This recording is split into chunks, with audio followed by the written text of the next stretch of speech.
Hey everyone, it has been a couple months since I have made a video, and I apologize. I've just had a lot going on, just like everyone else in the world. Um, but I wanted to give you guys kind of a 3-year update on my upper implant retained denture.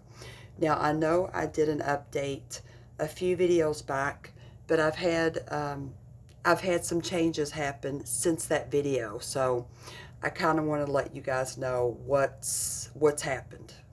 So I had the implants. Teeth were removed in May of 2017. In August of 2017, I had 6 mini implants put in. I was in an immediate denture, and I wore that for about a year. In August of 2018, I got my permanent upper snap-in denture, okay? Um, Once I had gotten that, the fit wasn't great, so they had to do a hard reline almost right off the bat. And I think that's because the impressions were made in March for the permanent denture, and I didn't get the denture until August. So my gums had shrunk. And that's kind of something that I want to talk to you about and let you know. As far as expectations go when you do get an implant retained denture. Um, the main reason I got the implants was to maintain my gum and my bone structure, okay? The implants do help maintain your bone. However, you are still going to shrink. My gums have shrunk, especially in the backs where I do not have implants. So, almost 2 years out, and I noticed, I guess back a few months ago, that my denture just wasn't as tight as it was when I initially got it. And then I also noticed that it wasn't tight, and then like on one side it was sort of rocking. I knew that pretty much that I needed a hard reline. So I got in touch with the gentleman that made my denture. I had a hard reline done on it, and I also had him replace the O-rings because they hadn't been replaced since I got the denture. So now I'm back to where everything is tight.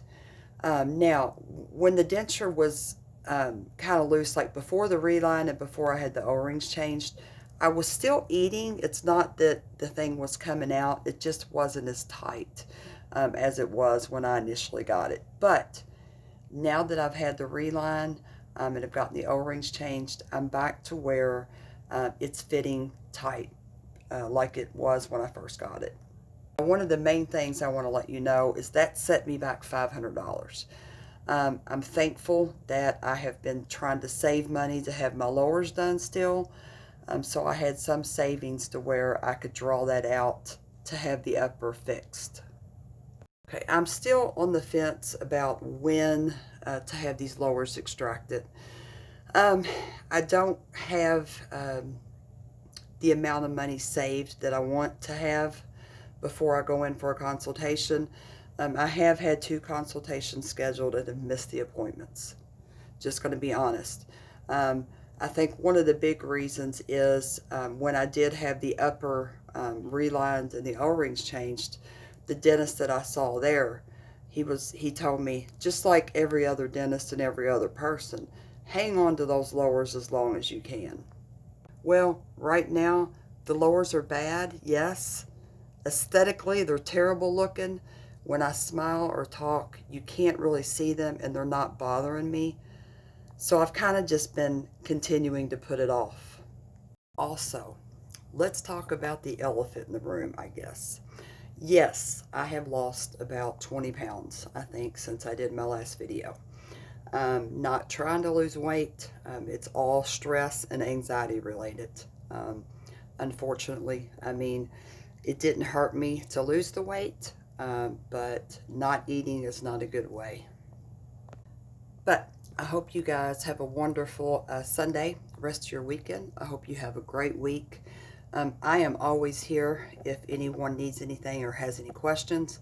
I try to respond to all my comments, but I know sometimes I do miss those. If you need additional support, I do have a group on Facebook for denture and implant support. I will include that link in the description box. You guys have a great evening. Have a great week, and I will talk to you soon.